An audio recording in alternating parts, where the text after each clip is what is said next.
At length, even Gimli could hear the distant beat of galloping hooves. The horsemen following the trail had turned from the river and were drawing near the downs. They were riding like the wind. Now the cries of clear, strong voices came ringing over the fields. Suddenly they swept up with a noise like thunder, and the foremost horseman swerved, passing by the foot of the hill and leading the host back southward, along the western skirts of the downs. After him they rode, a long line of mail-clad men, swift, shining, fell and fair to look upon. Their horses were of great stature, strong and clean-limbed. Their great coats glistened. Their long tails flowed in the wind. Their manes were braided on their proud necks. The men that rode them matched them well, tall and long-limbed. Their hair, flaxen pale, flowed under their light helms, and streamed in long braids behind them. Their faces were stern and keen. In their hands were tall spears of ash. Painted shields were slung at their backs. Long swords were at their belts. Their burnished shirts of mail hung down upon their knees. In pairs they galloped by, and though every now and then one rose in his stirrups and gazed ahead at either side, they appeared not to perceive the three strangers sitting silently and watching them. The host had almost passed, when suddenly Aragorn stood up and called in a loud voice, "What news from the north, riders of Rohan?" With astonishing speed and skill they checked their steeds, wheeled, and came charging round. Soon the three companions found themselves in a ring of horsemen, moving in a running circle up the hill slope, behind them and down, round and round them, and roaring ever inwards. Aragorn stood silent, and the other two sat without moving, wondering what way things would turn. Without a word or cry, suddenly the riders halted.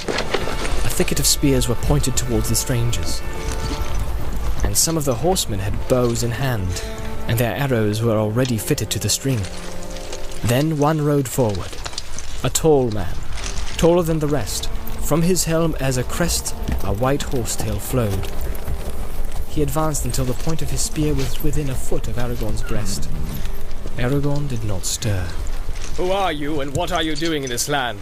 said the rider, using the common speech of the West, in a manner and tone like to the speech of Boromir, man of Gondor. "I am called Strider," answered Aragorn. "I came out of the north. I am hunting orcs." The rider leapt from his horse, giving his spear to another who rode up and dismounted at his side. He drew his sword and stood face to face with Aragorn, surveying him keenly, and not without wonder.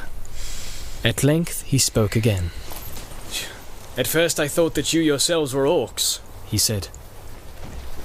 "But now I see that it is not so. Indeed, you know little of orcs if you go hunting them in this fashion. They were swift and well armed, and they were many. You would have changed from hunters to prey if ever you had overtaken them. But there is something strange about you, Strider." He bent his clear, bright eyes again upon the ranger. "That is no name for a man that you give. And strange, too, is your raiment. Have you sprung out of the grass? How did you escape our sight? Are you elvish folk?" "No," said Aragorn. "Only one of us is an elf, Legolas of the woodland realm in distant Mirkwood. But we have passed through Lothlorien, and the gifts and favour of the lady go with us." The rider looked at them in renewed wonder, but his eyes hardened. "Then there is a lady in the Golden Wood, as the old tales tell," he said. "Few escape her nets, they say. These are strange days, but if you have her favour, then you are also net weavers and sorcerers, maybe." He turned a cold glance suddenly upon Legolas and Gimli. "Why do you not speak, silent ones?" he demanded.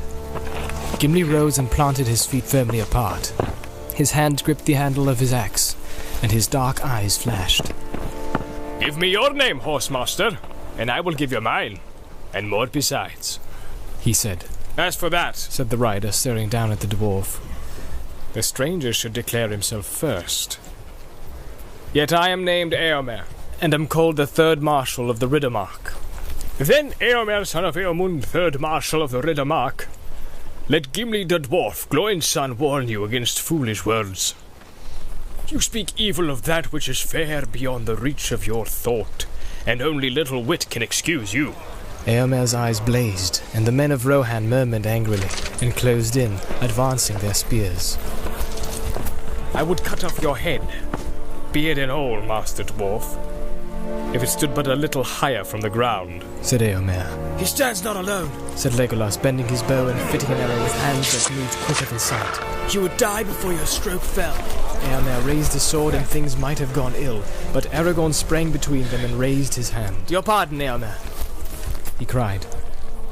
When you know more, you will understand why you have angered my companions. We intend no evil to Rohan, nor to any of its folk, neither to man nor to horse. Will you not hear our tale before you strike? I will, said Eomer, lowering his blade. But wanderers in the Riddermark would be wise to be less haughty in these days of doubt. First, tell me your right name. First, tell me who you serve, said Aragorn. Are you friend or foe of Sauron, the Dark Lord of Mordor?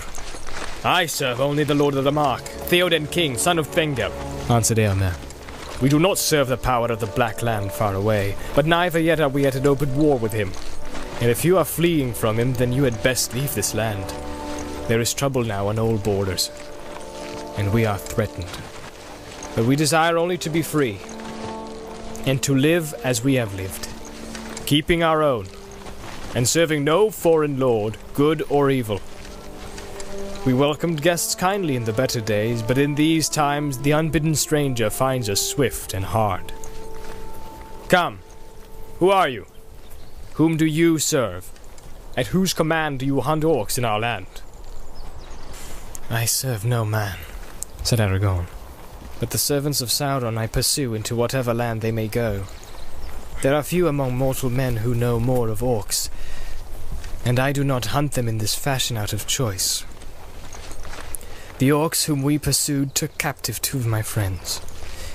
In such need a man that has no horse will go on foot, and he will not ask for leave to follow the trail, nor will he count the heads of the enemy save with the sword. I am not weaponless. Aragorn threw back his cloak. The elven sheath glittered as he grasped it, and the bright blade of Andúril shone like a sudden flame as he swept it out. Elendil! He cried. I am Aragorn, son of Arathor, and I am called Elessa, the Elfstone, Dúnedain, the heir of Isildur, Elendil's son of Gondor. Here is the sword that was broken, and is forged again. Will you aid me or thwart me? Choose swiftly.